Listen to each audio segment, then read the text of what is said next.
subscribe to my channel. ऐसा बाप नहीं चाहिए।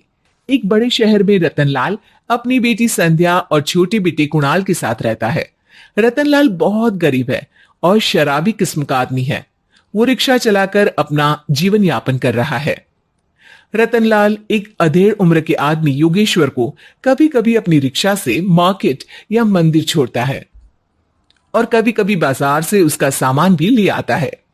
एक दिन रतनलाल योगेश्वर से कहता है, साहब, आपके पास गाड़ी है, फिर भी आप कभी कभी रिक्शा से क्यों जाते हो?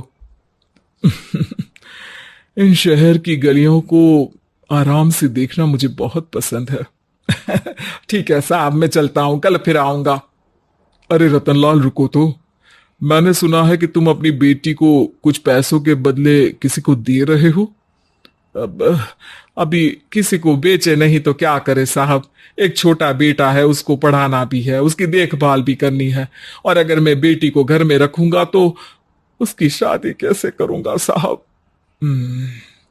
तुमको कितने पैसे मिल रहे हैं? अब 50,000 साहब।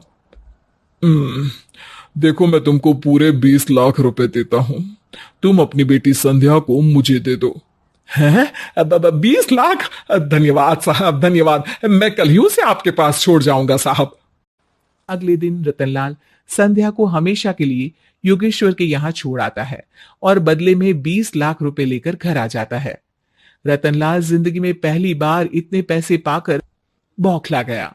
उसने एक अच्छा घर लिया। कुणाल, अब हमें कोई चिंता नहीं है, तो अब अच्छे से पढ़, खूब मन लगाकर पढ़ाई करना। पापा, मुझे पढ़ाई करना अच्छा नहीं लगता। अरे तूने अगर ज्यादा बकवास की ना तो बहुत मारूंगा। कल से तू अच्छे स्कूल में जाएगा तो जाएगा, हाँ बस।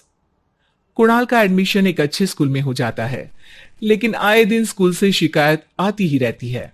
10 साल बाद एक दिन प्रिंसिपल मैडम रतनलाल को स्कूल में बुलाती है। रतनलाल, आपका बेटा कुणाल बहुत आवारा हो गया है और ये बिल्कुल भी पढ़ाई नहीं करता है, बल्कि उसका दिमाग गलत कामों में जा रहा है। अब मैं उससे बात करूंगा मैडम। ठीक है, आज ये आखिरी मौका है। अगली बार तो मैं उसे स्कूल से ही बाहर निकाल दूंगी। रतनलाल घर आ जाता है और कुणाल से कहता है, कुणाल बेटा, मैं तुम्हारे ऊपर इतना पैसा लगा रहा हूं, फिर भी तुम स्कूल में सही से क्यों नहीं पढ़ते हो? आप तो रहने ही दीजिए, मैं सब जानता हूं कि ये पैसा कहां से आया है। और वैसे भी अब ये पैसा मेरा है। मेरा जो भी मन होगा मैं करूंगा। आज के बाद मैं कभी स्कूल नहीं जाने वाला। रतनलाल को अपनी बेटी की याद आती है और वो रोने लगता है। 5 साल बाद कुणाल एक दिन एक लड़की को शादी करके घर ले आता है। पिताजी, ये मेरी पत्नी है स्वीटी। तुमने शादी कर ली? हाँ, शादी कर ली मैंने, दिखाई नहीं दे रहा। और अब से आप फिर से कमाना शुरू कर दो। बहुत बैठ कर खा लिया। कुणाल, तुम इस बुड्ढे को घर में क्यों रख रहे हो? देखो ना, ये शराब पीता है। इसे घर से बाहर निकाल फेंको। अरे स्वीटी, ये मेरे पापा है, कैसे बाहर निकाल दूं? और वैसे भी घर में कोई तो चाहिए ना काम करने वाला। नौकर समझ कर रख लो। इस बुड्ढी को तो घर से बाहर निकाल कर ही रहूंगी मैं कब तक इसके लिए खाना बनाऊंगी? स्वीटी एक दिन घर के बाहर पार्क में अपनी दोस्तों के साथ बैठी होती है। तभी वो रतनलाल को बुलाती है। पिताजी, मेरे कमरे में मैं अपना फोन छोड़ आई हूं, जरा लाकर तो देना। हाँ जरूर, अभी लेकर आता हूं। रतनलाल फोन लेकर आ जाता है। कुछ समय बाद स्वीटी के फ्रेंड्स भी चले जाते हैं। स्वीटी अंदर आकर शोर मचाती है। चोर चोर! कहां है चोर? मुझे तो यहां कुछ नहीं दिख रहा। अरे ये अलमारी खुली पड़ी है, जरूर किसी चोर ने ही खोली होगी। अरे कौन आया था यहाँ तो पिताजी आए थे बस। अरे बहू, मैं चोर नहीं हूं। मुझे तो आप पर अब बिल्कुल भी विश्वास नहीं है पिताजी, क्योंकि जब आप पैसे के लिए दीदी को बेच सकते हो तो आप चोरी भी तो कर ही सकते हो। अरे लेकिन वो सब तो मैंने तेरे भले के लिए किया था ना। मैं तो कहती हूं कि हमें इनकी कमरे की तलाशी लेनी चाहिए। तुम बिल्कुल सही कह रही हो, चलो। स्वीटी और कुणाल दोनों रतनलाल के कमरे की तलाशी लेते हैं और उन्हें वहां स्वीटी की ज्वेलरी और पैसे मिल जाते हैं। मैं तो पहले ही जानता था कि चोर आप ही हो। निकल जाओ मेरे घर से और दोबारा अपनी शक्ल मत दिखाना। रतनलाल आंखों में आंसू लिए घर से निकल जाता है। स्वीटी मन ही मन सोचती है, आज तो मेरी प्लानिंग सफल हो गई। जैसा मैं चाहती थी ऐसा ही किया और बड़ी आसानी से उस बुड्ढी को चोरी का इल्जाम लगाकर घर से भगा दिया। रतनलाल की हालत अब ज्यादा खराब हो गई और वो सड़क पर बैठकर भीख मांगकर खाने लगा। एक दिन वहां एक गाड़ी आकर रुकी और सड़क पर बैठे सभी भिखारियों को अपने सेंटर ले गई। एनजीओ की मालिक संध्या एक एक करके सभी को सुविधा मुहैया कराती है। तभी उसकी नजर रतनलाल पर पड़ती है। पिताजी, संध्या तू? पिताजी आपकी ये हालत कैसे हुई? ये सब मेरे बुरे कर्मों की सजा है जो मुझे मिल रही है। मुझे माफ कर दे बेटी।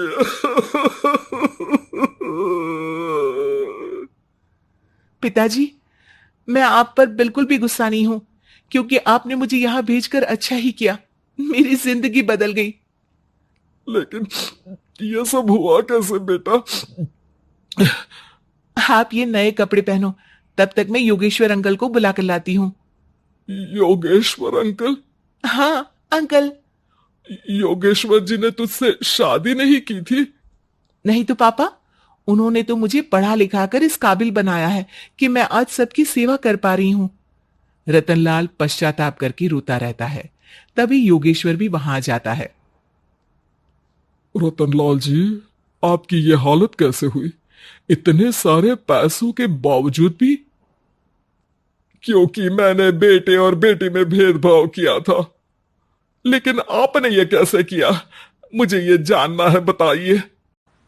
सालों पहले जब संध्या छोटी थी, तब मैंने एक बार एक आदमी से तुम्हें बात करते हुए सुना था, जो कुछ पैसों में संध्या को तुमसे खरीद कर शादी करना चाहता था। मैं उस समय एनजीओ में बच्चों के लिए ही काम कर रहा था और मैं किसी भी लड़की की जिंदगी खराब होते नहीं देख सकता था। इसलिए मैंने अपने जीवन की कमाई का एक बड़ा हिस्सा तुम्हें दे दिया था। सच में कितना गलत था मैं। मुझे माफ कर दो। अब आप दोनों मेरे साथ घर चलो और आज मैं अपना सच्चा प्रायश्चित करना चाहता हूं। योगेश्वर और संध्या रतनलाल के साथ घर जाते हैं। स्वीटी दरवाजा खोलती है। चोर भिखारी, तू फिर से आ गया? चल भाग यहां से बुड्ढे। ये घर तुम्हारे बाप का नहीं, मेरा है। बाहर निकलो यहां से। रतनलाल कुणाल और संध्या को घर से बाहर निकाल देता है। योगेश्वर जी, अब ये घर आपका है और अब आप यहां एक और एनजीओ खोल सकते हैं। शायद अब ये सच्चा प्रायश्चित है। संध्या अपने पिता के गले लग जाती है।